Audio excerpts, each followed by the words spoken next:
Hi, y'all. If you are watching on YouTube, I am in Memphis right now. As y'all can see, if you're not watching on YouTube, you need to watch us on YouTube. Stop what you're doing right now and subscribe to our podcast YouTube channel. We love you here. I want to do more video content. I want to up the video content. I want to up the podcast. There's so many things that I want to do. But, on to more important matters. Today's podcast, the title is called Kenzie, for the love of God, please have some respect for yourself. Like, I have officially, I think, outdone myself with disrespect. I think that is what has happened here. You know, when you just have that moment of clarity and then you're like, I am mortified. I am humiliated. I am like, oh my God. Like, just have some respect for yourself. Like, seriously, it is not that hard. Like, all you just respect yourself. R-E-S-P-E-C-T. Respect yourself, please. And I'm going to play that over and over and over again in my mind. I don't even need to anymore, because sometimes you just have to learn the hard way and just humiliate yourself. Like, just be like, and I really only humiliated myself to myself. Like, my friend, I don't know. I don't really get embarrassed in front of my friends. Like, it's just like, it is what it is. But I just think it's so important sometimes to just sit there, sit back, talk to yourself, and just say, wow. Wow, wow, wow. What do we have here? What do we have here? What have we done? What have we done? What have we gotten ourselves into that we felt we couldn't get ourselves out of? And why did you do that? Why? You know what I mean? Why? Why? Why? Yeah. Just have a lot of questions. So, we're going to have some respect for ourselves this week, ladies and gentlemen. Like, it's just, like, I'm laughing because it's so crazy. It's just so crazy. I'm going to cry because, not because I'm sad, but because I'm just laughing so hard at myself. It sounds like I'm crying, I'm sure, in the audio. I'm not. There are tears in my eyes because I just cannot believe it. Remember last week? Okay. Last week's podcast episode, I came on, I was a little bit somber, and I was like, listen, like, sometimes you just get disappointed, sometimes, like, you just feel kind of lost, which I do feel that, like, separately, but, and then you just have that moment of clarity, and you all know what it is, and you just sit there, and it's like, before there was, like, a spell cast on you, like, you couldn't quite see clearly. It's like this other person put glasses on you with, like, the wrong prescription to, like, make themselves look better. You know what I'm saying? Like, I don't know. I don't know what has gotten into me. But we're going to have some self-respect, ladies and gentlemen. That is what we're doing. Today on this podcast, we are practicing self-respect. Because I don't know what I've been practicing, but it wasn't that, okay? Also, in all seriousness, my eyes, since getting to Memphis, I don't know about you guys, but, like, I have the most, like, sensitive eyes ever. This is, like, something that no one cares about, but I have the most sensitive eyes ever. Like, when I was in college, it was all, like, fluorescent lighting, and, like, I looked like I was high all day every day, and I went to, like, a Bible college, which I don't stand by that choice. I wish I wouldn't have. I feel like I need to say that just in case you're a new listener. Nothing against the Bible. Please. I can't handle anymore. I can't handle anything else. Just, like, the situation I shouldn't have done. But anyways, every day it would just look like I was high. And, like, honestly, I should have been. To get through that experience, I really should have been, but I actually wasn't, and that is a waste, I'm not really, like, a big marijuana girly, but anyways, yeah, I don't know. Today we're practicing self-respect, okay? I do need to give you guys a little update on where I'm at, what's been happening this week, because it has been such a life-changing week. And by week, I mean I've only been here for 24 hours. Well, 36 hours. So I'm in Memphis currently. As y'all know, I love Tennessee. I really at one point want to live in Tennessee in my life. Like, I am stressed about this, and I'm sure that everyone feels this way, because, like, I want to have a family. You know what my Roman Empire is? My Roman Empire is my future. My Roman Empire isn't even, like, who I marry. It's my children, which is weird because I've never been that person. I'm not the girl who, like, has her wedding plan. I'm not the girl who's, like, I just have never been that. And I don't want to be, like, a stay-at-home mom. Like, I don't know. I don't have that. But, like, my Roman Empire is my children. I've been thinking about that a lot this week, because I also try when I'm having a hard time, like, and this might be, like, too serious, and maybe it's, like, not a good way to go about it, but I think I just think about it I definitely think about it more because I'm so close with my niece and I love her so much, and she's 8. Her name's Sophie. She's perfect and I love her. And that's like honestly the biggest reason that I even live in Texas is to like be near her in her life. But especially since she's come into my life, I think I've understood more, like as close as I can instead of like having my own child, like what it means, like the love that you have for a kid and how it really just like changes you. And I just think about that all the time. So like when I'm making bad, poor life decisions, I'm like, I need to stop making these life decisions because this is going to get me down a road where like, I don't want my kids to be one day. You know what I mean? It could be something as small as like, I don't know, something dumb. But like, it helps a lot in dating, actually, if you're like, I would never want this guy to be the father of my children, literally ever. So then there's your answer. You know what I mean? I've done that before. But anyways, I don't even remember why I got off on that tangent because I'm just like I'm so astounded by myself. I'm speechless. I'm speechless on a podcast. I really am. But anyways, I'm here. I don't even know how I got off on that tangent. We're going to bring it back. I'm in Memphis. Oh, about moving to Tennessee. Wow. It is amazing that I talk for a living because none of this is making sense. But I do at some point want to live in Tennessee, not Memphis. I want to live in Nashville or like Franklin or something. I just see myself there one day. Like I love country music. I love the people there. I love the culture. It's the only place that I would live besides Texas, like Fort Worth or Dallas, basically. The issue being that like, and I know I'm still so young, but like when I'm 26, I want kids at like in my 30s, right? So it just sucks because thinking about this, I'm like, well, wait, I've already moved away. So if I move away again and then I like have kids there, then like my kids aren't around my family. Does that make sense? Like I'm sure like a lot of you guys think this way or maybe you don't. I didn't think that way when I was younger because I did care about being with my family. I love my family, but I didn't think I would ever live near my family again. So it was kind of like out of the question. And now that I'm back, I'm like, well, I'm already back so young. And now, you know what I'm saying? I don't know. I'm sure a lot of you guys feel this way. With that being said, it's the only place that I could see myself being. And I just have a very deep connection to Nashville for whatever reason. And like the first time I went to Nashville, like as an adult, it was actually March 2020, like right before COVID hit. And I remember just having this like very strong feeling that like I would live there one day or like something would happen. So I don't know. I'm just saying that because who knows what's going to happen. But anyways, I'm currently in Memphis and I actually am going to Nashville this weekend. I booked a last minute trip. Listen to this, guys. This is like the craziest thing. And this is kind of just how my life goes.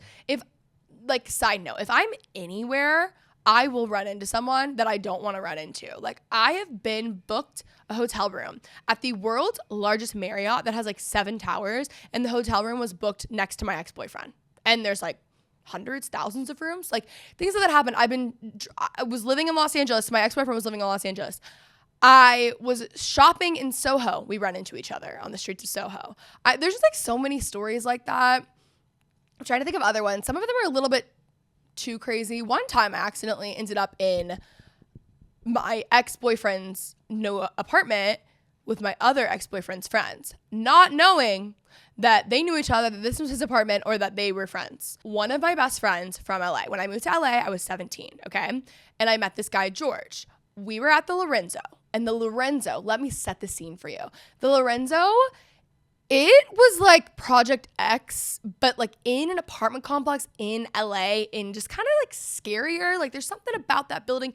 It's just like student housing for USC, for FITM, for the trade school, and for SMC. So a lot of colleges in LA, it's right off USC campus. It's basically a campus.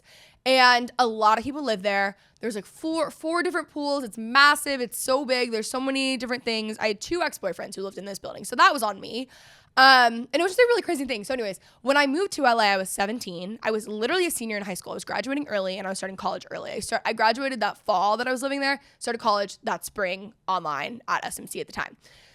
So, Molly and I were like, we need to go out and we need to figure out how to go out and like meet straight guys because most people that we are with, just in like the industry and stuff, were not straight. So we're like, we need to meet straight men. So we're like on apps, we meet all these people, whatever. We end up going to the Lorenzo. That night, I go in and I meet this guy, George. George and I have been friends now for a very long time. George and I are wild at this point, like so different, wild.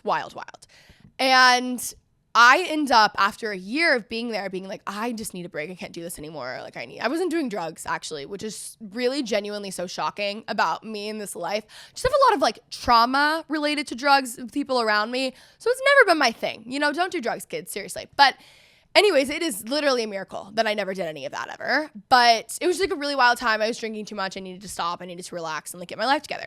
So I stopped going out for like 6 months. And of course, as I do when I operate in extremes, I end up going from that to Bible college. Like, I don't know how this ends up happening. Like, this is just how I am, right? I'm working on it. I'm walking up to this church where I'm going to Bible college for the first time, and I'm just going for a Sunday to meet people, and all of a sudden, there's this guy standing outside, and he goes, Kenz? And I look over, and I'm like, George? Crazy. Like, crazy. We somehow both ended up in this Bible college not knowing, like, not realizing. Again, I'd have been like 6 months. I was like out of this. I wasn't really like talking as much to that like group of people. I was like really just like doing my own thing, and then we ended up in this Bible college. Then time goes on. He like moved into my house when I had moved out of LA, and like this whole thing, we've always been close. We like used to fight more. Like we always like drove each other insane. And now he's in Nashville. So anyways, one of my best friends, we talk every day, but it's just like a wild thing of like, there are some people in my life that like without a doubt are just in my life, and there's nothing I can do about it, you know? And I joke, I really do love George, but I'm always like, yeah, I've tried a couple times to get rid of you, and it's just not happening. And he's a great friend, and you know, whatever, I don't actually want to, but he feels like a cousin. Like the relationships that I have with my cousins, it's like it's closer than a friend or like a best friend, but it's so like it doesn't matter what happens, they'll always be there. Do you see what I'm saying? Anyways, with that being said, George lives in Nashville now, and I was like, you know what, I'm just gonna go to Nashville this weekend, which I was already kind of planning on doing, and I just booked it last minute, and we're going. So anyways, stay tuned. I won't be posting much. I don't even know what I'm doing. It'll be like a very quick trip. I love Nashville. I need to be there at some point. We know this. Anyways, I'm in Memphis currently for the St. Jude Country Care Seminar. I am so honored to be here and be invited. It has been so crazy just to see everything. I've cried so many times. And the craziest thing about St. Jude is that it's not, even though it's childhood cancer and it is the most devastating thing in the world, it's not depressing. Like they're not joking when they're like, it's full of hope and whatever. Like we got a tour of the hospital yesterday, and it was just like, it doesn't feel like a hospital when everyone's there saying it feels like home. Like our tour guide was a survivor of childhood cancer, and I think she had it when she was 13. It was 23 years ago. And she was from, where did she say she's from? Another country. I'm totally blanking right now, but she was given a death sentence in her other country. They said, you have a week. She was 13 years old. They said, this is the death case. You have a week to live. Told her parents that. They somehow got a hold of St. Jude. Somehow that happened. St. Jude flew them out, cured her, and she is now married, living in Memphis, happy, so cute, so fun. Like, it was just amazing. We've like heard from a lot of people who were patients of St. Jude and just like how they give back and what they're doing, and just hearing about everything with like Country Cares and how much they do is amazing. They've raised almost $950 million since starting, so they're about to hit $1 billion, which is crazy. The hospital itself, it takes $2.8 million a day to operate.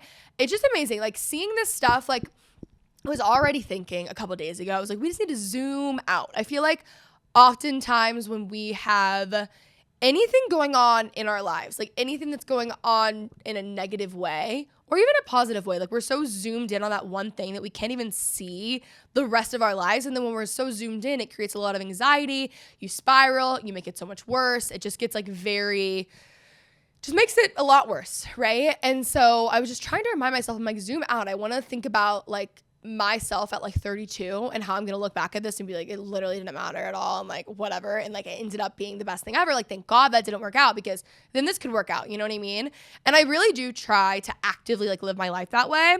And then coming here this week and seeing just one, obviously like childhood cancer and seeing what these people are going through, and also seeing so many cases of survivors and patients, and like I don't know, it was just such an amazing thing, but also people who are just putting so much time and energy towards something that's greater than themselves, towards something that like matters more. It just reminded me more of like the life that I want to live, and it's made me zoom out of like my dumb issues, because they really are so dumb. Even though I don't really love to say that, because I do think that like your feelings are valid. They're not always true. I do think that like everyone has their own problems and it's okay to have problems, big or small. Yes. But I'm just speaking for myself, as we're like, Kenzie, have some respect for yourself. Okay. That's the theme of today's episode. Kenzie, have some respect for yourself. Please. I'm literally begging. But it's just been an amazing trip. I'm vlogging it, so I'll have a lot more to say. I'm kind of saving a lot more of my thoughts for the vlog because filming today and I haven't gone through the rest of it. Tomorrow we're going to ILYSM, which I'm excited for too. I think today we meet patients. So like I will be sobbing. Like this morning at breakfast, this woman told us, I can't even talk about it because I will literally cry right now. But this woman told this story. First off, like I don't know how she had the strength to do this. And she was so well spoken and funny and like just such a talented communicator. It was unbelievable. I'm like talking to you guys and I can't even speak. And she's talking about like losing her son who was 18 and he had cancer. I'm literally gonna cry. He had cancer 4 times and like this whole thing and how amazing he was. And he was still like, they basically sent him home to like die peacefully. And he spent those months like still doing everything he wanted to because when he was older, he wanted to be a defense attorney. So he like volunteered and started working at the like DA office. He was also like making music. He was doing all these things. And just the way she spoke about it and her strength was so beyond inspiring. And I feel kind of dumb when I talk about anything regarding like St. Jude or anything like heavy and big because there's just never words that can fully explain it. Like there's never words that can fully describe it. And then I feel like I always fall short and then it sounds like it doesn't mean as much, even though it obviously does. You know what I'm saying? So I don't want to be too depressing on today's episode. I will be talking, if you guys are interested in St. Jude, I will be donating and working with them literally for the rest of my life. So I will have a link probably in the description if you guys are interested in learning more and donating and everything because it's amazing. And when you're donating to St. Jude, it's also a research center. So they're the ones who are making like advancements. Like when St. Jude opened, it was 4%. There was a 4% chance of survival of childhood leukemia. And now I think it's at like 96%, like something crazy. They've made a lot of advancements since then. And it has just been the most amazing experience. I cannot even describe it. But anyways, this whole week and just the zooming out has made me remember like who I want to be and the life that I want to live and like almost the legacy that I want to leave. And I feel like this sounds a little bit dramatic, but that's just how I am. Like I always preface this stuff by saying like, I feel like this is like really like deep or like maybe weird to think of at 20. I don't care. Like, cause that's just how I am. And that's how I think. And this is my podcast. So I'm going to be sharing, but, they were talking yesterday too, and they were like, are you a giver or a taker? And like, what do you want to be? And like at the end of the day, when you die and when you're asked this, whatever you believe, whatever happens, like, do you want to look back being like, I was a taker or I was a giver? And sometimes you need to be a giver with boundaries, yes, but I would always rather be a giver in situations too, where it's like, you have a falling out with someone or you have a breakup with someone or you have a whatever, even when they do you wrong, like I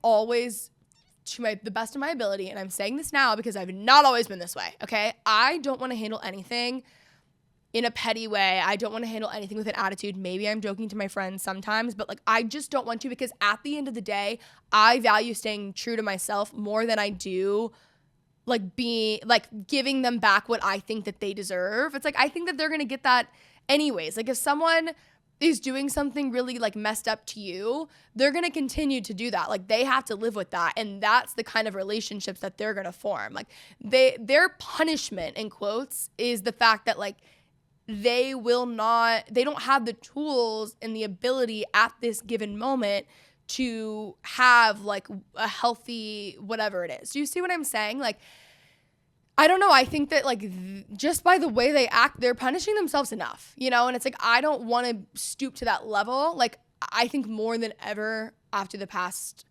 week of me, not even week, just like being here and just thinking like, I just value being true to myself.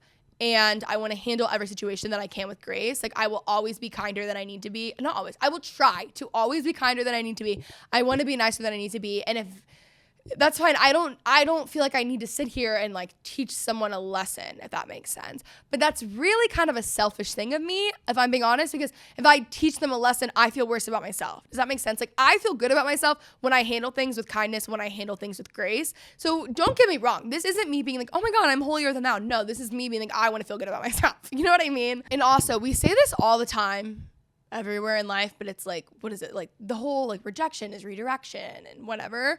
But I think a lot of the times when like things don't work out, when you don't get the job that you want, when you lose the friend, when you lose the relationship, when you lose the whatever it is, XYZ, it is always whoever it is, the universe, God, whatever you put like your faith into, it is always them doing you a favor because it was not aligned with you and it's not going to get you to like where you want to be. And there will come a day when you're like, thank God. And I know I've said that a billion times and it's a lot easier to say when you don't have your emotions. So when your emotions aren't as like turbulent. But I just always think that I'm like, I almost like flip it and I'm like, I'm so grateful for them. Like they did me the biggest favor. Thank God. You know what I'm saying? Like it's just, I don't know. And I think it's helped me to like not hold on to like bitterness or resentment or hurt because it really is them doing you a favor, even if it doesn't feel that way. And even if there's so many different things that make you just want to like scream and be like, you are the worst and you've done, you know what I mean? Like, I don't know. That's just like not going to do anything to you. I have my notes. But this past week has made me just think about taking inventory of my life when I'm feeling like kind of lost and like all over the place. And I don't know. I really think that when I'm in my 40s and they ask me what I would tell my 20-year-old self, I think I'm going to tell myself to stop trying to figure it out. Like, I feel like I spend so much time being like, well, I don't know. Like, I need to know. I need to have the answers. And I feel like we don't actually need to have the answers and like they'll just come to us and things will happen. And I think that I have a little bit more faith in the world that like what's meant to be will happen. With that being said, I'm still going to try to figure it out. You know, like I know that will probably be what I say, but I'm not there and I'm trying to focus less on trying to figure it out and just like leaning into uncertainty as always. But I don't know. So I was like, what is the legacy that I want to leave? What's stopping me from getting there or getting to my dream life? And I think for me, a lot of the time it's like not even the people, but like I think this comes from a couple places in my life, the relationships that are in my family that I'm surrounded by, and then just being empathetic and like really loving people. I think I will let certain people get a little bit too close. This has been a problem I've had my whole life and make excuse after excuse after excuse. And it's like at the end of the day, I think I'm getting a little too old for that. I think I need to look at things from a very logical perspective of like this person, it might be great, but it doesn't mean that they have the coping skills or the tools or the emotional intelligence that like I need in order. Like at that point, I feel like I have to look at it because this is what I mean by have respect for yourself. I won't make a decision because it's hurting me, but I will make the decision if I think, oh, this is hurting me and my future family. Does that make sense? Because there's other people involved, which is so dramatic because I'm 26. I understand. But yeah, I think I should just be able to make that decision for myself too. And I can at a certain point, but once I'm in, you know? I also think if you continuously put yourself in situations where you're lowering your standards will just be lowered. I know that's crazy. It's like math. But what I mean by that is if you're putting yourself in an environment where your standards are being lowered, that environment can only meet you at that point. So you, therefore, will be disappointed and your standards will continuously be lower because you're almost in a pot that's like too small for you. You know what I'm saying? And it's really not fair to the environment or the situation that you're in because they're not even capable of doing that. And it doesn't mean that anyone is better or worse. It just means that you live different lives. Like you have different visions, you have different things that you want to do, you have different ways that you handle things. And it just means maybe you're incompatible and you don't need to lower your standards or make yourself smaller to fit into theirs. You need to find an environment that is better suited for you. Does that make sense? I feel like that's just common sense. But we're speaking to myself today. Again, Kenzie, have some self-respect.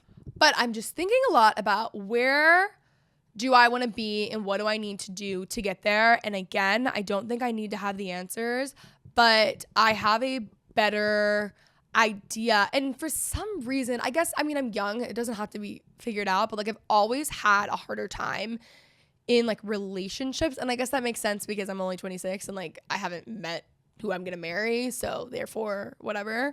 But I just feel like that is the area of my life that I haven't been able to figure out. With every year that goes on, I understand it more and more. But I just think, I don't know, I feel like a lot of people feel this way. And it's like the part of my life that I guess I'm like least proud of even, which is like a weird thing to say. But I don't love I guess like the environments that I've put myself in, I guess is what I would say. I've dated some great guys. Like I really, really have. But yeah, I just think, I don't know. It's going to work out at some point. And like, it's not even worth it to stress about. I really am not stressed. Actually, yes, I am. Honestly, it really just depends on the day. I don't even know. But the other areas of my life that I want to focus on, like I'm so proud of my friendships, like the relationships that I have, the friendships that I have around me, like are unmatched. Like I remember when I was like 20 and in LA and I had friends and not the friendships that I really, really wanted. And I remember like putting it on my vision board, like photos of like just so weird, but like friendships and things that I like saw on Pinterest. Weirdly enough, actually, I'm pretty sure one of the photos that I pinned is like one of my close friends now that I just said that. I didn't even think about that until now. I don't know. She could, honestly, people that I'm like close with now actually could have been, which is so stalkerish of me, but they were on Pinterest, so whatever.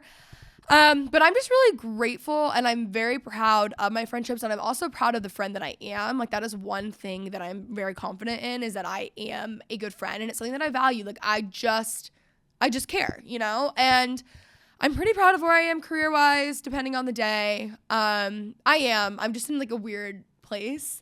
And yeah, I don't know. I think there's just like so many good things happening and good things going that I want to be focusing on the things that are going well. And then hopefully, I will just continue to like create the life that maybe this is the hack. Probably is. But when I was saying earlier, I feel like in my 40s, I'm going to be like, okay, advice to my 20-year-old self, stop trying to figure it out. Maybe the answer is just creating the life that you want and building the life that feels true to you. And then along the way, naturally, you're going to attract all the things that will come in to that life that are meant to be or that you need. You know? I feel like I'm saying like 2 + 2 = 4. Like sometimes when I'm talking, yeah, it just seems like really obvious. But do you guys understand what I'm saying? I don't know. I also screenshotted some quotes on Instagram the other night that I wanted to talk about. Oh, actually, another thing I wanted to talk about before we even get into my quotes on Instagram that I wanted to share. So we had, last night we had a dinner for St. Jude, and it was Brothers Osborne, and they had 2 songwriters out. One of them was Lee Thomas Miller. He wrote In Color. He wrote The Impossible. He wrote You're Gonna Miss This. Cried immediately, like instant tears. That was like one of the first country songs that I loved. That just like really did something to me, and I just feel country music like is such a part of like, for someone who is not musically talented at all, I feel like it's really like such a part of my identity, if that makes any sense. But anyways, it was just unbelievable. Anyways, there's a song called The Impossible that he wrote. And it's like impossible things do happen every single day. But why are we so focused on like the negative impossible things? Like why can't we be focused on the positive impossible things? I have a very weird relationship, I think, with the word faith.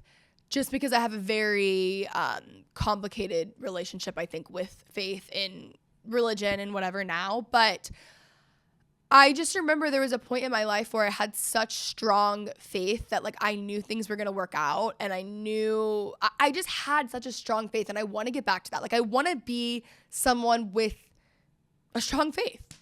It's like crazy, you know? No, but I want to be, I hesitate to say like a woman of faith, because I don't mean like, I don't know. I do love the South. Like I love a Southern woman. I really, really do. Especially being here. It's like everyone's names are so Southern, and the accents, like I'm like, oh my God, I'm obsessed. Like the biggest regret of my childhood I have is like not leaning more into a Southern accent. Like you can definitely hear it in certain things that I say. Obviously I say y'all, like there's certain things, but like I just wish that every year that my mother ages, she has more of an accent. Like that's what I hope happens to me. But yeah, I think I do just want to be like a person of faith. Like I want to have a healthier relationship with that, and also just like truly believe it. Like I feel like I've like lost my spark recently, and it's coming back. I feel like it's very evident in this episode, and like, you know, whatever. But yeah, I do want to be someone of faith, because I think it is for me, I think it is a better way to live. And that doesn't mean faith necessarily in the religious way, in the exact same way that it was before. I just need to figure out what that means to me. And I think I've had such a strong relationship with it before, and like the relationship that I felt that I had with God, whatever that means to you, I would like to figure that out. You know what I'm saying? I don't know. But anyways, the impossible, it's like the impossible happens every single day. So why can't we just shift our heads to thinking like the impossible of the positive? happens every single day. And they also just kept talking all week about, or they've kept talking all week about how people are visionaries, like the founder of St. Jude, the CEO of Allstat, like just like so many people, about how they were a visionary, and to see what one person was able to create with, bringing people together. And I remember in college, like I guess I would call her like one of my mentors. Like that's something she would always say to me, is that you are a visionary. It feels like weird to say this out loud, but I agree. I align with that. I receive that, if you will. And I just think in my head sometimes I will overcomplicate things, or I will way overthink them. And sometimes I'm like, well, if I'm like trying for this to happen, will it happen? Or if I'm thinking, when they're like, again, I feel like everything is easy to bring into like a dating analogy, and like I'm really not even thinking about it that much. That's not even what I mean. But like when people say you'll find it when you're not looking, it's like, well, what if I am looking, then I won't find it? But then I haven't been looking and I haven't found it. You know what I'm saying? I feel like I just need to stop placing such emphasis on like what people say, maybe. I don't know. But anyways, that was just something that I've been thinking about. I'm like, I just like want to go into the next stage of, I guess, my 20s and womanhood and who I am, and, grow into an even better version of myself, a better person for myself. I want to have some more respect for myself, as we've covered. I want to be a better sister. I feel like I've actually been a way better sister the past year. I want to be a better sister, a better friend, a better everything that I am, a better worker, a better influencer, a better podcast. Like I just want to be better, and not in a way where I don't feel like I'm good enough. Just like I just want to grow and get better and better. And I just look at women in their 40s especially, and I just admire them so much, and their strength, and like the calmness that they have, and I feel like the security that they have. And I guess as you get older, they always say it gets a lot easier to at least not care about certain things. Not that like life always gets easier, but I don't know. I'm just kind of ready, and I want to grow, and I think it's just time for me to grow up. You know what I mean? Respect yourself. It's been a big, big wake-up call. Anyways, I do want to read maybe like one quote or two. Oh, okay. So this is from the book, I Believe Giving Up Resistance. I just screenshot on Instagram. It says, focusing on what you don't want just reinforces the belief that you can't get what you want. Let's say you are in a traffic jam. If you are in a hurry, you may want the cars to move, but you are really not wanting to be stuck in traffic. By resisting the traffic, you are focusing your attention on what you don't want, and that just attracts more opportunities to resist. As a result, you will intuitively pick the slowest lane to drive in instead of picking the quickest. If you don't actually pick the worst, at least you will think you picked the worst. It says, why isn't that in every grocery store time you are late or in a rush and feeling anxious, you pick the slowest checkout line? That is not just chance, it is too predictable. When you are off center and in a hurry, you pick the slowest line. So that's very interesting. And that's also like law of attraction, when they say like you need to be focused on what you want, not what you don't want, because they say like the universe is like unbiased, and therefore if you're thinking like I can't be late, like you're gonna be late, instead of being like I want to be in the fastest lane. So yeah, I'm just gonna leave you guys with that today.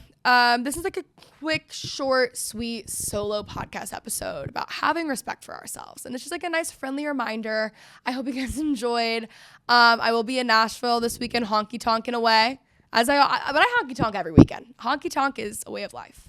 It really, really is. This upcoming weekend, actually, I'm going to the Texas Highway Fest. It's like Zach Bryan, I think Dierks Bentley. There's a bunch of people going. It's actually a great lineup. I'm very excited. So I got a house for like 4 or 5 days in Fort Worth.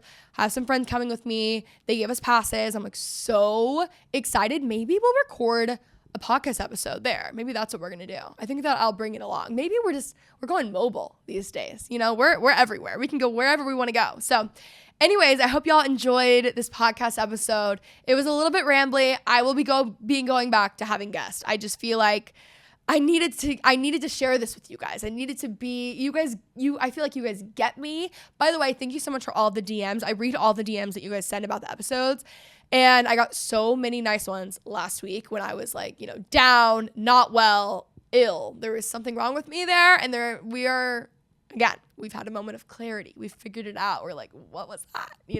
Anyways, I love y'all, and I will talk to you next week. All right, guys, I hope you enjoyed. If you did, let me know by giving it a nice thumbs up and subscribe for more.